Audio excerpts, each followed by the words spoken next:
Amém, glória a Deus. Vamos continuar os estudos de bibliologia. Amém. O livro do Evangelho de Mateus. O Evangelho de Mateus foi regido principalmente para os judeus e anuncia a boa nova de que Jesus é o Salvador prometido, o Messias, o Cristo, tão longamente esperado pelos judeus. Com Jesus cumpre-se todas as promessas feitas por Deus ao seu povo do Antigo Testamento. O Evangelho não traz o nome do autor, mas desde o primeiro tempo se considerou que foi escrito por Mateus, o cobrador de impostos que se tornou um dos 12 amigos íntimos de Jesus.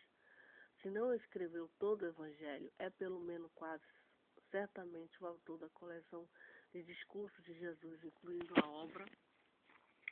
O Evangelho de Mateus foi escrito entre 50 a 100 anos depois de Cristo. Grande parte do seu conteúdo é muito semelhante ao Evangelho de Marcos, mas apresenta com exclusividade 10 parábolas e certo número de episódios, bem como 5 grandes discursos. Começa com a genealogia do nascimento de Jesus Cristo, divide-se em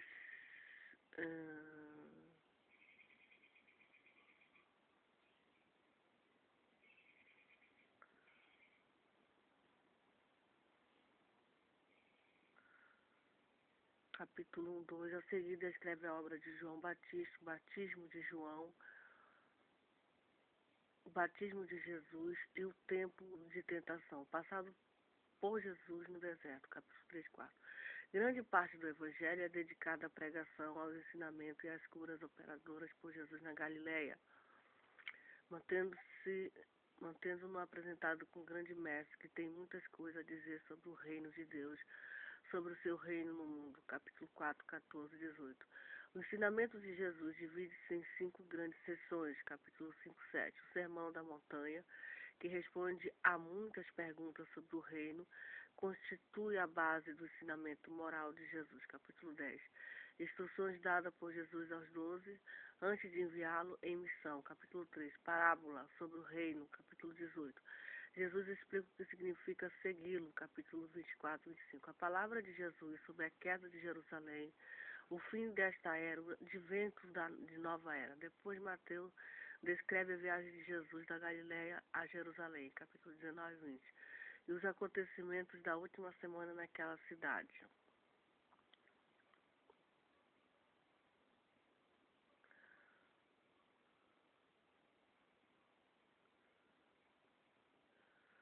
A narrativa da morte de Jesus na cruz é seguida pelo da ressurreição, ou seja, como ele voltou à vida, capítulo 28.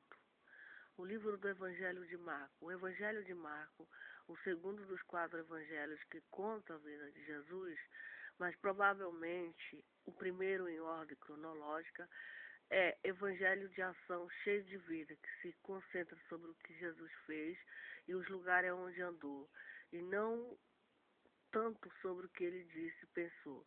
É o evangelho mais breve, composto de apenas 16 capítulos, e talvez também o mais antigo, provavelmente escrito entre 65 e 70 depois de Cristo.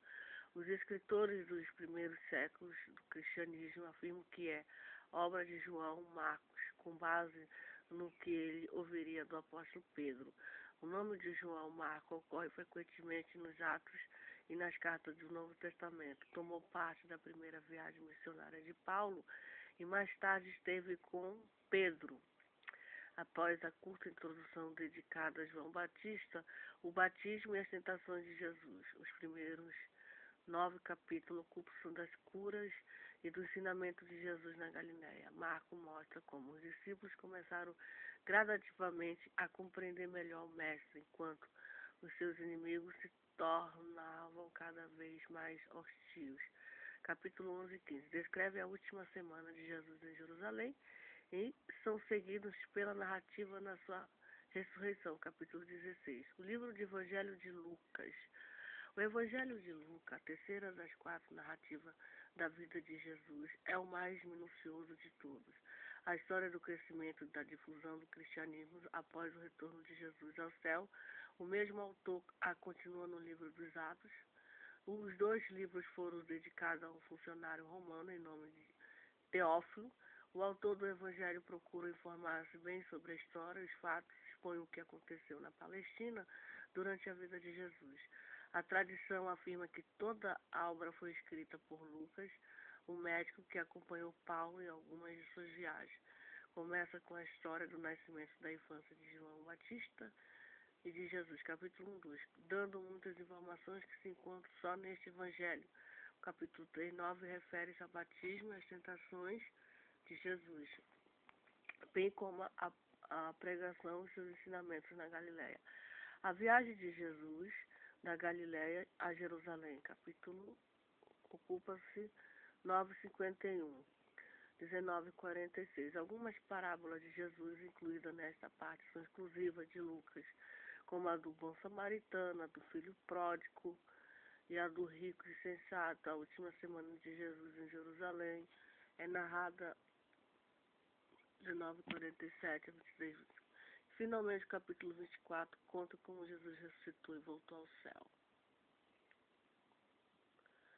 O livro do Evangelho de João. O Evangelho de João, a quarta história neotestamentária da vida de Jesus, difere bastante dos 3 anteriores. Provavelmente foi escrito por último, talvez em torno de 90 depois de Cristo. Preocupa-se mais com o sentido dos fatos que com os fatos em si, os quais presumivelmente já eram bem conhecidos na época. Começa apresentando Jesus como a palavra de Deus, existe antes do tempo e contudo nascido num tempo sob forma humana. O Evangelho foi escrito para crentes que Jesus Cristo, o Filho de Deus, e para que, crendo, tenhas a vida em seu nome. João 20:31. O Evangelho provavelmente contém as recordações de João, irmão de Tiago, e um dos 12 amigos mais íntimos de Jesus. No texto, João não é mencionado pelo nome e aparece só como discípulo que Jesus amava. Não está excluído que tenha sido redigido por um secretário, depois da introdução que apresenta Jesus como a palavra de Deus. João 1:18. O Evangelho prossegue descrevendo certo número de milagres chamados sinais, ou obras de Jesus que mostram que ele é realmente o Salvador prometido. A história da sua pregação e do seu ensinamento é redigida de tal modo que cada milagre é seguido de explicação e discussão. João também descreve como alguns creram em Jesus e outros as rejeitaram. Não menciona nenhuma de suas parábolas. O capítulo 13:19 trata dos últimos dias de Jesus com os discípulos em Jerusalém, transmitindo a sua palavra de encorajamento e os seus ensinos dados à véspera de sua morte na cruz. O capítulo 20 e 21 narra algumas aparições de Jesus aos discípulos depois da ressurreição. João vê nos milagres sinais que mostram quem era Jesus. Além disso, utiliza uma série de realidades comuns para indicar a verdade oculta sobre Jesus: água, pão, luz, pastor e videira. Neste evangelho aparecem as famosas afirmações "Eu sou", recordando a definição de Deus dada no livro do Êxodo, capítulo 13. Eu sou aquele que é. João apresenta Jesus como o caminho, a verdade e a vida. Os livros do Atos dos Apóstolos, histórico. O livro dos Atos continua a história iniciada no Evangelho de Lucas, sendo a obra do mesmo autor. Fala principalmente dos Atos dos Apóstolos, Pedro e Paulo, por causa da ênfase dada ao poder de Deus e às vezes é com razão chamada de Atos do Espírito Santo. Conta como os discípulos de Jesus difundiram a Boa Nova, primeiramente em Jerusalém, depois nas regiões circunjacentes da Judéia e de Samaria, até os confins do mundo. Cobre um período de cerca de 30 anos, desde o início da igreja, num dia de Pentecostes, até a prisão de Paulo em Roma. Os Atos foram escritos entre 60 e 85 depois de Cristo. Os primeiros 7 capítulos descrevem como o movimento cristão teve início na própria Jerusalém com a vida em poder do Espírito Santo no dia de Pentecostes. O grupo cristão começou a cumprir a ordem e descreve como cumprir a ordem de Jesus a ensinar e a pregar. A igreja crescia e se difundia. Esta parte também descreve como Estevão, um dos primeiros cristãos, morreu pela fé. O capítulo 8:12 narra como o cristianismo, inicialmente devido à perseguição, propagou-se na Judéia, região em torno de Jerusalém e na Samaria, onde pessoas pertencentes a uma nação inimiga e desprezada pelos judeus foram acolhidos com alegria na igreja. A dramática conversão de Paulo na estreia de Damasco é seguida da narrativa de como Pedro entendeu que a mensagem cristã era destinada a todas as nações e não só aos judeus. A parte restante do livro trata das atividades missionárias de Paulo e da sua viagem pelo mundo mediterrâneo, dos processos da sua prisão em Roma. Capítulo 3:28.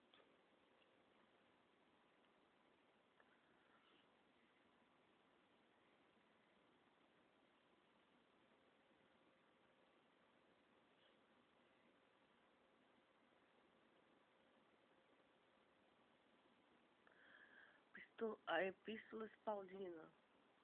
Introdução.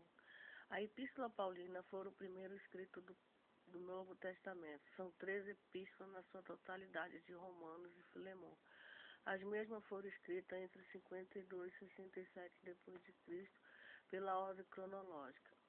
É consenso entre os teólogos que o primeiro livro do Novo Testamento é o de 1 Tessalonicenses, escrito por volta de 52 depois de Cristo. Segundo Timóteo foi escrito em torno de 67 depois de Cristo, pouco antes do mártiro do apóstolo Paulo em Roma.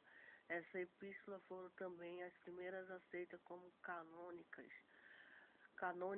Pedro chama os escritos de Paulo de escritura. Título: aplicação somente à palavra inspirada de Deus, 2 Pedro 3:15-16. Paulo é um personagem tão importante do Novo Testamento e na história da igreja que tem sido chamado de o segundo fundador do cristianismo. É claro que isso não é verdade, pois desconsidera a continuidade entre Jesus e Paulo e menospreza injustamente as contribuições de homens tais como Pedro, João e Lucas, mas não há dúvida de que Paulo desempenhou um papel vital no crescimento e estabelecimento da igreja e na interpretação e aplicação da igreja de Deus em Cristo. Essa epístola constitui quase um quarto do Novo Testamento, colocando Paulo logo atrás de Lucas, em porcentagem do Novo Testamento escrito por um único indivíduo. Em caso, se acrescentam os 16 capítulos de Atos 13:28, que são quase inteiramente dedicados a Paulo. Este aparece em quase um terço do Novo Testamento. 13 minutos. Quem foi esse homem chamado Paulo? O próprio Paulo apresenta um esboço rudimentar de sua origem e formação, mas em suas epístolas esses dados acham dispersos. Os detalhes históricos básicos estão convenientemente agrupados nos discursos que Paulo proferiu, relatados por Lucas, diante de uma multidão hostil de judeus nos degraus do templo. Atos 22:21, do rei Agripa 2, do procurador romano Festo, Atos 26:2-23. A Epístola aos Romanos. Paulo escreveu esta carta aos cristãos de Roma, em torno do ano 57 depois de Cristo. Depois das chamadas 3 viagens missionárias principais, ainda não tinha viajado a Roma, mas pretendia fazê-lo. Enviou assim a famosa epístola a fim de preparar a comunidade cristã da capital do mundo, comunidade da qual conhecia alguns membros. Para sua visita, a carta expõe amplamente a concepção paulina da mensagem cristã e foi redigida depois das cartas aos Tessalonicenses, aos Gálatas e aos Coríntios. Poderíamos defini-la como um manifesto de Paulo, pois nos dá a conhecer de maneira mais completa, clara, racionado o seu modo de entender as verdades cristãs fundamentais. Começa saudando os cristãos de Roma, e lhes anuncia aquilo que será a base da sua carta. porque nele a justiça de Deus se revela da fé para a fé, conforme está escrito, o justo viverá da fé. Romanos 1,17. A seguir demonstra que todos os judeus e não judeus precisam de Deus por causa dos seus pecados. Podemos ser justificados perante Deus pela fé em Jesus Cristo, capítulo 3 e 4. O perdão gratuito e a nova vida dada por Deus, mediante Cristo, a importância das leis divinas e da ação do Espírito Divino na vida de todo cristão constitui objeto no capítulo 50, enquanto que o capítulo 9 e 11 trata da posição atual de Israel no plano de Deus. Paulo acha que os judeus não rejeitarão Jesus para sempre. Depois continua, capítulo 12 e 15, que algumas francas exortações e propósitos do comportamento dos cristãos, relações com autoridades diversas, recíprocos e modo de viver no mundo não cristão. Por fim, esclarece algumas complicadas questões de consciência. A carta termina de maneira característica com saudações pessoais e amigos e palavras de louvor a Deus. Capítulo 16. A primeira epístola aos Coríntios foi escrita por Paulo aos cristãos de Corinto, a cidade grega, fervilhante de agentes das mais variadas nacionalidades, e notória pelo seu comércio, sua cultura, suas muitas religiões e pela sua imoralidade. A igreja de Corinto fora fundada pelo apóstolo durante a sua permanência de 18 meses na cidade, no discurso da segunda viagem missionária. Agora Paulo recebia má notícia quando alguns membros chegaram de Corinto para pedir-lhes conselho, entregou-lhes esta carta importante que trata das principais questões daquela comunidade eclesial. Divisões, capítulo 4, problemas morais e de vida familiar, capítulo 5, 7. Inclusive em caso de incesto de cristãos que intimavam a juízo a outros cristãos perante tribunais pagãos. Paulo também resolveu um problema de consciência que procurava os cristãos ao respeito do alimento, capítulo 8, 10. A maior parte da carne vendida no comércio tinha sido oferecido ante aos ídolos. Era permitido comê-la, capítulo 11, 14. Propõe princípios para o culto ordenado na igreja, especialmente durante a ceia do Senhor. Trata também dos dons especiais concedidos por Deus ao seu povo. A carta delinea um quadro claro, nem sempre edificante, do modo como os primeiros cristãos se reuniam e se comportavam. Explica também o sentido da ressurreição de Jesus de todos aqueles que morrem confiando nele. Capítulo 15. No último capítulo, o apóstolo fala à igreja de Corinto sobre uma coleta que faz para os cristãos sobre os cristãos pobres da Judéia e termina com saudações pessoais. O capítulo 13, em louvor da caridade, o dom mais precioso concedido por Deus ao seu povo. A um dos textos paulinos mais famosos. Segunda Epístola aos Coríntios.